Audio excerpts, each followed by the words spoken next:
Qaraqo'rg'on qishlog'iga mahallani obodonlashtirish uchun 5 milliard pul ajratildi.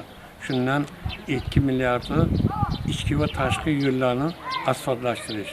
Mana biz guvoh bo'lib turamizki, 3 kilometr Shofirkon tumanidan to Qaraqo'rg'on markazigacha bo'lgan joy va 3 kilometr ichki yo'llarni asfalt qilmoqdalar.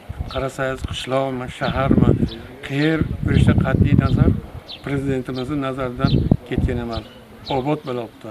Prezidentimiz mana qarangki, televizorda tomosha qilganimizda davlatga borib o'sha yerdan ishlab chiqarishni yuksaltirish uchun, xalqimiz farovon bo'lishi uchun tinmay mehnat qilib, zavod fabrikalarni keltirib, mana joy-joyiga qo'yib, xalqimizni ish bilan ta'minlab turibdilar. Albatta bu o'zi bo'lmaydi. Bu prezidentimizning jonbozligi, xalqparvarligi, xalqimizni ana chin dildan sevib ardoqlaganligi uchun xalqimiz doim duoda bo'ladi.